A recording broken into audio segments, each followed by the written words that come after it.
Welcome to the Property Couch, where each week you get to listen to two of Australia's leading property experts. Bryce Holdaway, co-host of Location Australia on Foxtel's Lifestyle channel, and Ben Kingsley, chair of Property Investors Council of Australia and the 2014 and 2015 Property Investment Advisors of the Year. All right, folks, you're on the Property Couch for each week. Ben and I bring you the insider's guide to property finance and money management, mate. Summer is still here. It is. We are still enjoying this series. We are. And we've got another remarkable story today. We've got a wonderful story today. Very, very interesting story that I think there'll be a lot of takeaways from. I think you're absolutely right, Ben. I think there will be a lot of takeaways. But let's introduce today's guest, all the way from New Zealand. How did that sound, Ben? Yeah, no. New Zealand? Contradictory? What's the word? Too much sun. Mate, so too much one sun. all I would have thought there, but New Zealand, we've all the way from Auckland. I got in trouble for doing that type of thing, you know. Welcome to the podcast, Fiona. Hey, how you going? We're great. How are you? I'm good. It's a bit wet over here in New Zealand, so I'm hoping that it finds up a bit more so we can get outside a bit more. I'm actually intrigued by what middle of summer. What summer looks like in New Zealand. Is there plenty of board shorts and bathers, or is it just still skiing weather? No, it's more like umbrellas, swimming pools and puddles. Okay. No, I'm showing my ignorance. I would love to be in New Zealand in any time of the year, to be honest. But Some of the most beautiful parts of the world, Bay of Islands up there, beautiful part of the world. Hey Fiona, thanks for being so brave to come onto the Property Couch and share your story. I mean, Ben and I have had the luxury of looking at some of the notes that you gave us about your backstory, but we're super excited to let the listeners hear about it also. But tell us a little bit about yourself. What's your money story? Okay, so I am a teacher by trade. Yep. And when my children were born, my husband and I started a company. Mm-hmm. And my husband is from Sweden, and we have 3 children who are 7, 5, and 3. So I'm also a mum as well, and yeah, so that's we're into skiing, so it's a good thing that we're in New Zealand. But yeah, that's pretty much us. Sure. So the business that you started, what sort of venture were you going into? Oh, so it was a children's product business. Okay. So we distributed some products here in New Zealand, and it was an online business as well too. So that's the kind of scope of the business that we had started at the time. And that led to not necessarily it playing out as you'd hoped. Yeah, so obviously with usual small businesses, it just sort of grew really fast, which on one hand is a good thing, but the cash flow ran out, and being naive at the time, we sort of started to put our own money into it, and then that obviously ran out, and then it got to the point where it was doing well, but it was just too big for us to manage. And so we basically just started to go down a debt spiral where we were sort of feeding into the business and then shifting money around and doing that sort of stuff. So we were just trying to keep it going, and in order to do that, we were personally going backwards financially at a very fast rate. Fiona, tell us what it feels like to be in a debt spiral, because it becomes a snowball running down a mountain, isn't it? Because you're borrowing money to pay money, which attracts interest, so it just keeps accumulating pace over time. Yeah, it totally does. So at the time, it just felt like we were just managing it, so it was like we had borrowed money to pay off other money we had borrowed, and we had lent some money off our house, and, so it just became really overwhelming, and it just became distracting away from the business, and it just meant we were just basically trying to survive and pay creditors and keep our obligations going, and that became a really stressful situation when you don't have the money to give them at the end of the day.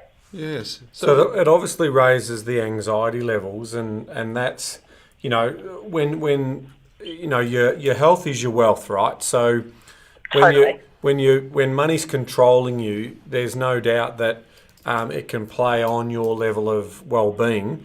Tell me a bit about what it meant for you around when you felt this weight of debt on your shoulders? The anxiety about it, of just having to meet the obligations, was just insane. Like, I stopped sleeping at night. I'd wake up in the middle of the night. I'd go sit in my lounge and just try and figure out ways of how we were going to come up with certain amounts of money. You withdraw, and then you also become quite, you don't want to talk about it anymore. And so my way of dealing with it was actually just to sort of go back into myself, and so I became quite reclusive, so no sleeping, no eating, and it just felt like this overwhelming monster. And how was your husband coping with it at the same time? And when you sort about not talking about it, was it having an effect on your relationship as well? Oh, totally. So, like, obviously, once I was sort of managing that, and then obviously you start not wanting them to know, because then you think, oh, well, I don't want them to worry as much as I'm worrying. And so you then sort of just sugarcoat it a little bit, so that they don't start worrying. All whilst, life goes on, you've got kids and stuff like that. So, then it's like, you start to the ripple of the arguments start happening. So, it absolutely took a toll on our marriage. So did you start to talk about it once you made it open? Because that's one of the most important things you can do, is have open dialogue. Your debt story doesn't define who you are as people, right? So absolutely. But when you're in that sort of quagmire of and cloud and darkness, sometimes it does define you, and you sort of, your thinking is all about that money. Did you have any sort of moments where you're able to separate yourselves personally from the debt story, and that allowed you to sort of maintain your marriage, or what was the story there? Yeah, like, I guess for us as well, I think once you start opening up the lines of communication, I think for me, I was embarrassed. I was embarrassed that we had got to that spot. And all these years later, actually, I've only really just started to tell people in my life about where we were at that particular moment in time. I always sort of thought I was quite good with money, so that's why I was really embarrassed that we were going through this. So I think we were able to separate ourselves out, but actually it probably happened a little bit further down the line. In amongst it, I do think I felt very much defined by it. I felt like I'd failed. That's probably, and for me, that was quite embarrassing. Yeah. Because Ben mentioned it doesn't define you, but when you're in it, it well and truly does, and it's certainly hard to see the bigger picture. I mean, what were some of the things that did bring you joy, or did bring you some relief from that constant thought about it? Because you feel like it's a reflection of you, and you're no good, and all those sorts of things. But what were some of your sort of even temporary coping strategies just to get a little reprieve from it? But probably exercise. Yep. So that was probably one thing, and then just getting around your friends, thing that you're more than just this thing that's happening. Yep. And as I said, like for us, it was because the business was so big and we weren't able to manage it. So there were some positive things in there as well. So like getting around friends and family and just realizing that actually life is still going on, and it's not as you're not being consumed. So just making sure that you're still living life, still going out when people ask you to go. Make sure you go, even though we couldn't afford it. But it was like, we still made the effort to go. And I might say to someone, oh, we went to dinner at your house, that type of thing, yeah. Because you might be surprised, or probably more for me, surprised how many people are listening to the podcast who actually are going through similar stories to you. And the challenge for them is that they are going through it silently. They're not putting their hand up. They are ashamed or embarrassed, or, have some guilt around it. So, just even hearing a couple of your little coping strategies, might be some real gold for them to know that A, someone's been through it. Because as we'll go through your story, we'll see that you've got through to the other side. But B, there's a bit of hope, because you probably thought it was hopeless and there was no sort of light at the end of the tunnel. But you've obviously proved that wrong. But totally. If you can provide some light for someone else, it'll that's what the intention of this summer series is. And then you sort of Yeah. you factor in this sort of diagnosis for your middle son with autism, and then your father-in-law Totally. passes away, and it just feels like it's unsurmountable in terms of how can that happen. Whereas in real life, people who are financially okay, those types of things happen to them too, but it just feels They do. like the burden They is do. even greater, isn't it? Very much so. So you often just feel like it's just kicking you when you're down. That's what it felt like at the time. But you're right, it does happen to other people. Just when you're in that moment, it just feels like one thing after the other, after the other, after the other. Yeah. One more rock in the backpack, so to speak. Well, autism is big enough on its own, Ben. As Yeah, you yeah. know, I mean, my youngest is on the autism spectrum, Fiona. So that alone is a monumental thing to deal with, let alone going Very. through a couple of other serious things that are going on in your life. So the fact that you've gotten through it means that you're a legend, just to be able to shoot your way out of that.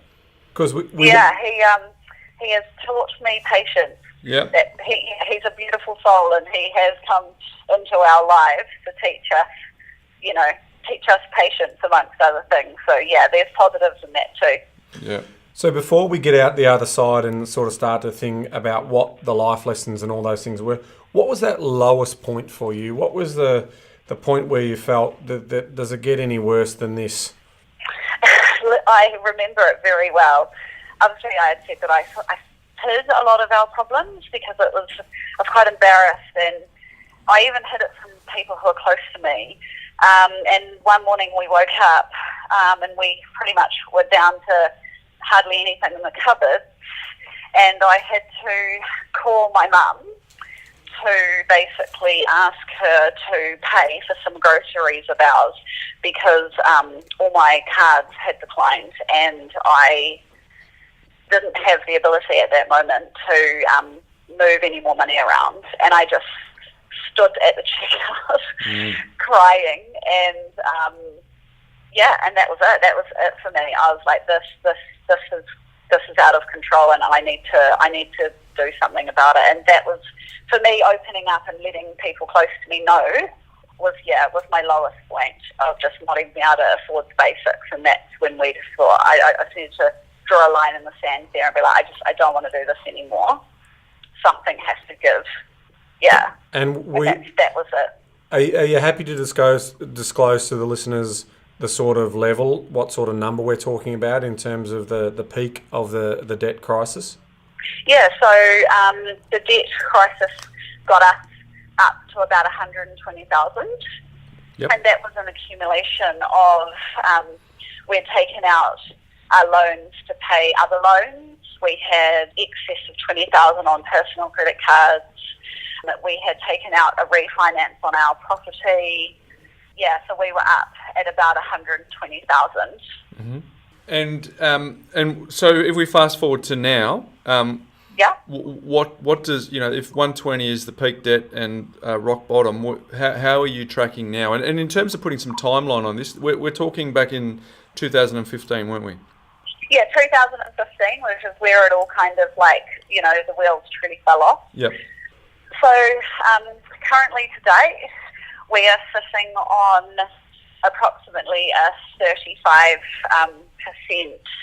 of about a $650,000 property, Yes. if we wanted to purchase it. Yep. So we're looking at excess for now in the positive of over 200,000.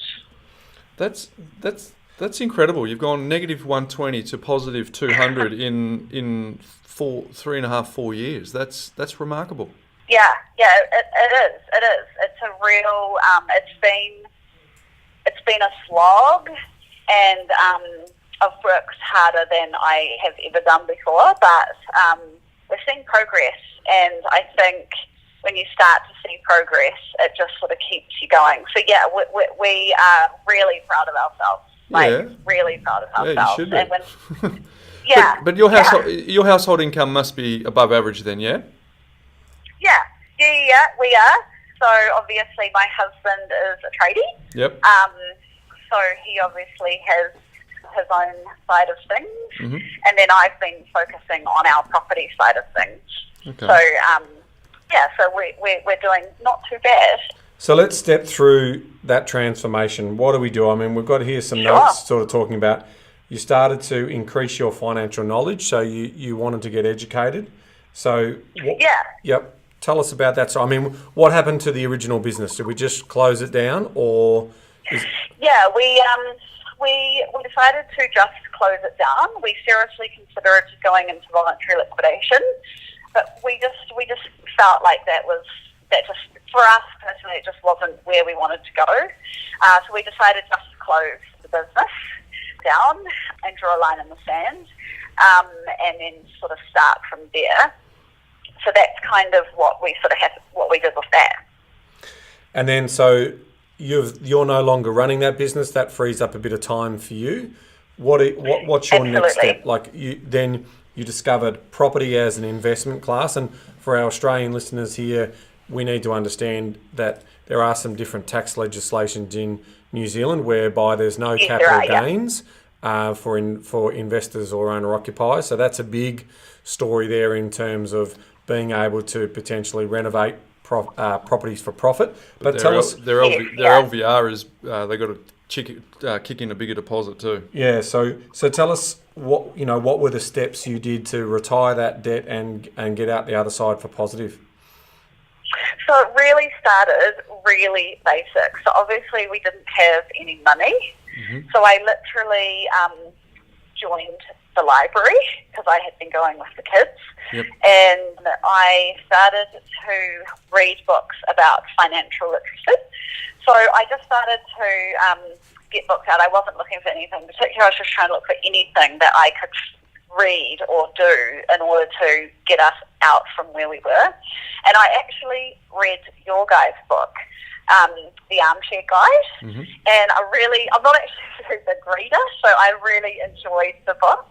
It was written really well, and I sort of, since then, I read a few others, of Robert Kiyosaki's, the usual.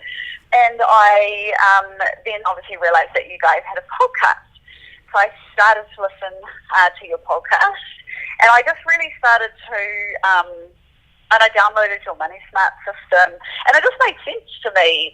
When I was a kid, I actually had little envelopes, and when I was saving for things, for Easter Ride horses, I'd have an envelope for this, and I'd save my pocket money and save my little teenage job that I had, and I would put my money in these little envelopes, and I would cross off as the time went on. And so for me, when you guys talked about making money simple again, that resonated with me as obviously a time when I did manage to achieve small goals for whatever reason. And I just thought that's just how we're going to have to do it. We're going to have to go back to something really simple. Where can we save money? Where can we catch it? And then when we started to realise that we did have a little bit of money left over, we just started to apply it to the smallest set possible.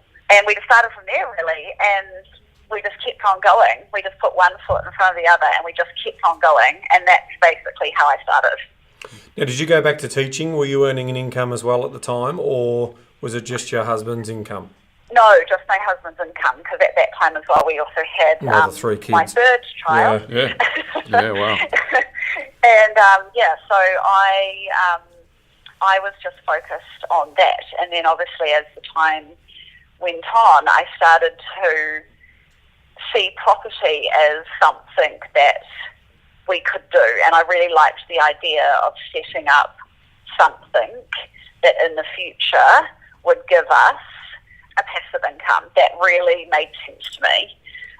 So basically that's what I started to do. What about your mindset, Fiona? How did you, because, you've gone from a place where I'm sure your self-esteem was taken death by 1,000 cuts, and, it's hard to sort of keep the bigger picture vision alive. What were you doing to help? Because clearly you were implementing some systems around finances and putting the Money Smart system in place. But what about your headspace? So my headspace is one that I have when I set my mind to something, I know I can do it. And so when I had started on this journey and I started to see a bit of progress, it gave me even more motivation. And actually, from your podcast, I was a bit of a listening nerd, and I really enjoyed Bryce's 1 minute mindset. They actually really resonated with me. And it sounds silly, but a little while ago, you had said that thing about, planes use the most fuel on takeoff, and you probably didn't see that as like a big deal, but at the time, I thought that was so true for us. So for me, I actually started to write your mindset down each week and put it on my fridge. And so for me, it was about making sure my mindset was matching the action that I was taking to motivate me. And that one of the plane, that's where we were. We were like on takeoff. You're trying, and there was times where it felt like we weren't going anywhere. And I just kept reminding myself of that we are just in takeoff. And this is where we need to put in the hard yards.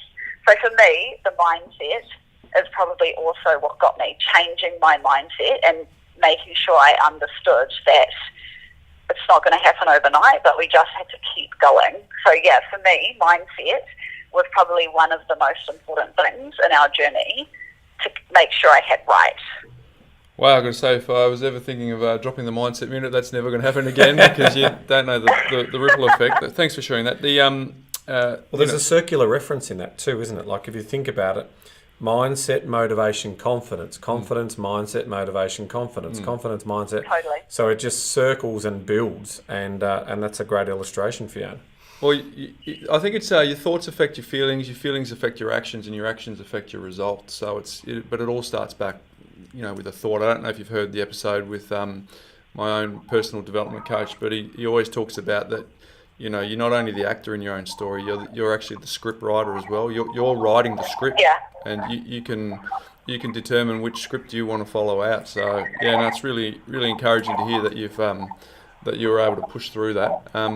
What was this a you talked about Andreas, and you were probably keeping your mind on the finances. How much of this has become something that that you were doing solo versus the two of you? What's the percentage of what does that look like under your household? So obviously, I was sort of taking charge of it initially, and then as we started to see the small gains happening, Andreas came on board, and that was really important for us. Yeah. So it wasn't just something that I was doing; it was something that we were doing together. And I think it was so important to have both of us on the same page. And yeah, so basically I was doing most of the leg work as far as the organising of the finances, but then he was very much on board as far as where our spending was happening, pulling back on spending in certain areas, and it helped that he was on board, because I think if he wasn't on board, it would have been a lot harder. Can you give us some insights into what it was like for Andreas? Because at the end of the day, he's seeing you going through the turmoil, taking on a lot of the burden. Yeah. That would have been eating him up as well. Was he? How was that? How did that sort of manifest itself during that time for him? So he often says, looking back on it, that I was obviously the one taking on a lot of the emotional pressure. And so he felt his role at the time was to maintain, he calls it just being the rock. Yep. So, obviously I was the one who was, we can't do this sometimes. And he would come in and be the rock. And he tried not to let me know that, how he was feeling. But that was his role, was just to make sure, because he knew that what I was doing was making sense. So his role was to make sure that I was okay and supported in order to keep going. Now that you look back and post-mortem that, would that be the same advice you'd give to someone else in that circumstance, or would there be a different way? Yeah, absolutely. Making sure that you guys are both on the same page. And if that's not, someone coming onto your page, like how you can compromise, moving forward, like what can you in the middle and say, okay, cool, we're going to stick to this. That's probably advice that I was going to give, because there were times where, he and me weren't on the same page, but we could always come back, talk about it, know that we were making small gains, and it was those small gains that would bring us back together onto the page to sort of keep going, because obviously financial pressure has a lot of pressure on relationships, and we felt that too. So it was just to come back and make sure that we were on the same team and that we were trying to achieve the same goal for our family. That's great. That's great advice, Fiona. And sort of in terms of closing out the story, in terms of for the listeners to understand how you've got to such a great position, you basically got educated. You joined a property trading program. You started off doing some joint ventures because hence you weren't in a position to potentially do it all yourself. So you were creative in your ideas. It's pretty clear you're also a risk taker. I mean, someone who starts their own business and does all this type of things, you've got a bit of risk taking in you, and there's definitely some inner strength and confidence about your abilities. So tell us a little bit about that story. So obviously, as I started to read some more and learn a bit more, I really liked the idea of property.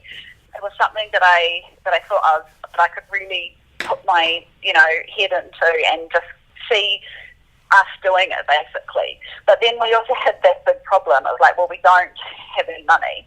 So I said that I had learnt about the power of leverage, and leverage to me came in a very different form to maybe some other people. And I thought to myself, well, I've got the drive, I know I can do that, but how could I leverage off other people?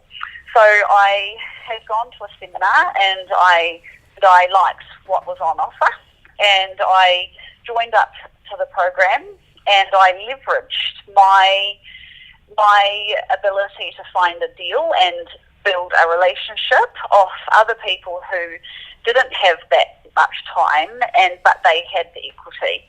So they would come to the party with some of their lending and some of their capital behind them, and I would bring the deal. And so I started off entering into joint ventures, and as I said, obviously over in New Zealand, renovating a property for profit, and that's what we did to get us going. So it's one thing to say I'm going to do a JV deal, but it's another thing to be able to execute it. I mean, what did that first deal look like, and was it a success? So it was a property down in South Auckland, which is a slightly lower socio-economic area in Auckland. And it basically just meant that we would bring the renovation money to the table and pay for the renovation, which I had got as the final release of our equity through a mortgage broker, because I'd listened to you guys about trying to release equity in any way, shape or form. And so we managed to get that, which gave us just enough to pay for a renovation. So I brought the deal to my business partner, who is still my business partner, and Andreas and I, did the renovation for them.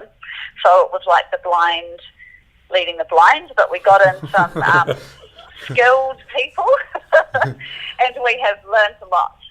We sold that property, and we made a profit of about $25,000. And we have not spent a cent of that money. Is that net profit, like after everything? No, it was gross. Yep. So after we had obviously paid all our obligations, we saved the rest of that money. Yep. And we just click repeat.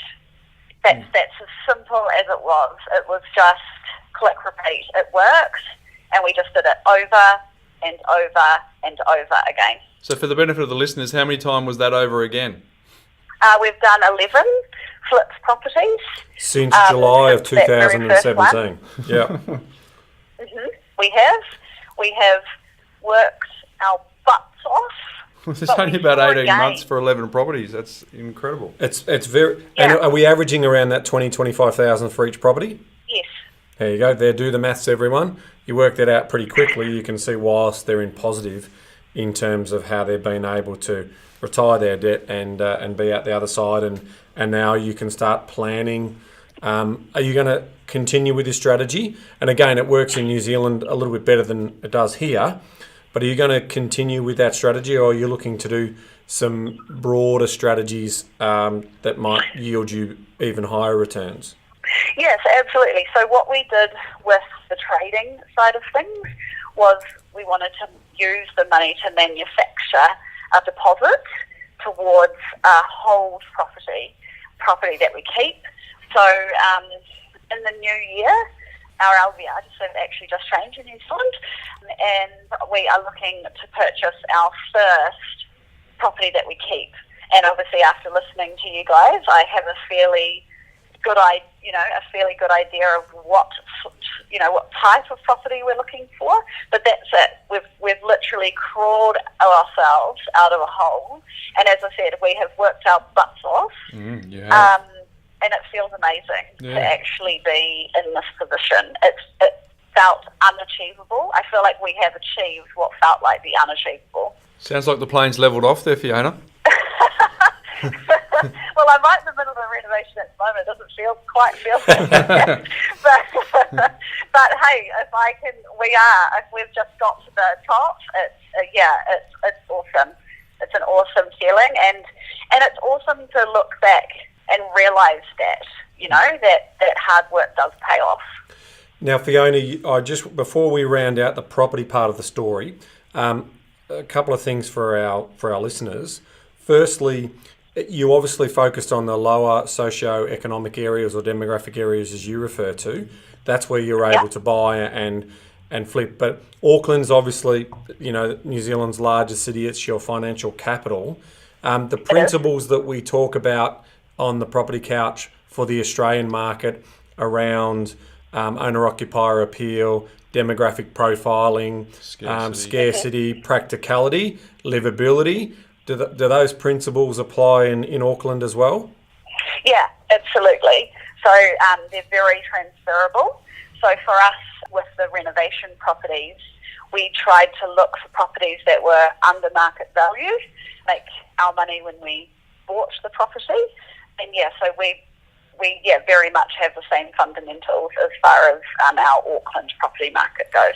Yeah, and that's consistent right around the globe. When you find these knowledge centre cities in any city around the world, you've got the blue chip areas, you've got the up and coming areas. All of the same principles apply. They're evergreen. Land is finite.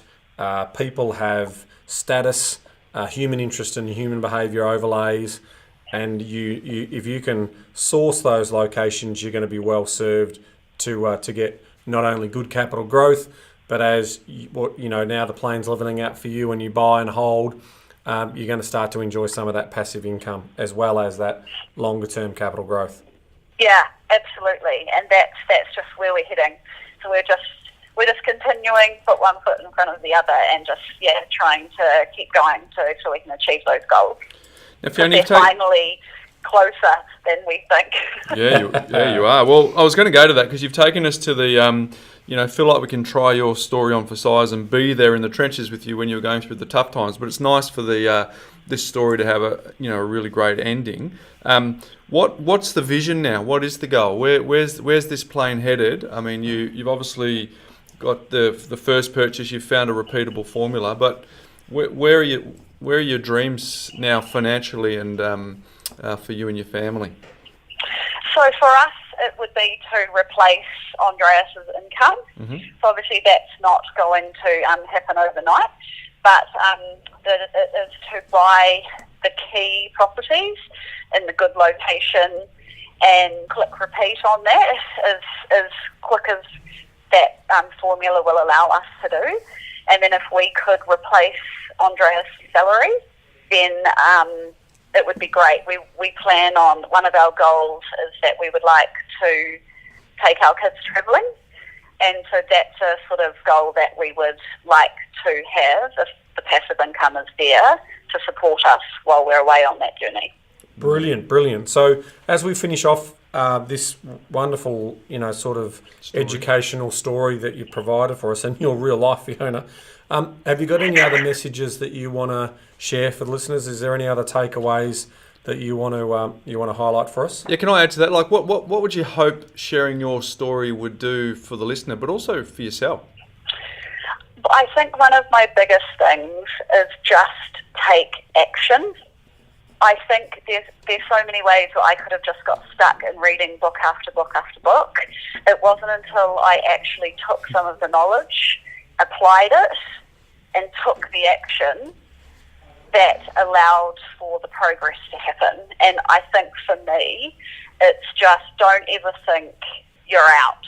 Do you know what I mean? Like we really felt like we were out, and we just dug deep for whatever we had left, took action, and just click repeat. And we really have slogged our way out of it. But it's been a journey, and I just would say, take action. That's probably the most important thing. Take action and never give up. That's pretty much the great takeaways. I like it. And you mentioned earlier that you finally spoke to your friends, and that was helpful. Were you surprised that their reaction was to get around you and support you rather than make you feel embarrassed or shameful? What was the reality of that? The reality of that was most people's reaction was, I wish you had just told me. Yeah, exactly. Because you think people will judge you, but in that moment, but then you realise that people are actually there for you. And by opening up a little bit, I might have been able to have a little bit more support than I did. So I was really surprised that most people felt like they just wished that I had told them and let them in. It's a wonderful message to finish on for those people. We're out the other side of Christmas. We're into the new year. There's people who are excited about the prospects of what this year holds, but there are people out there who are struggling. Yeah. And our message to them, rather than taking extreme matters into your own hands, is that there is professional help out there, but also with your closest friends, they would want to know. The worst thing that could ever happen is if you did something crazy that isn't ideal in terms of what you're trying to do because you're shameful of your situation. Don't be. Yeah. Your great friends will always be there to help you get out the other side of it. Absolutely. Yeah. And they are. Yeah. Yeah. Absolutely.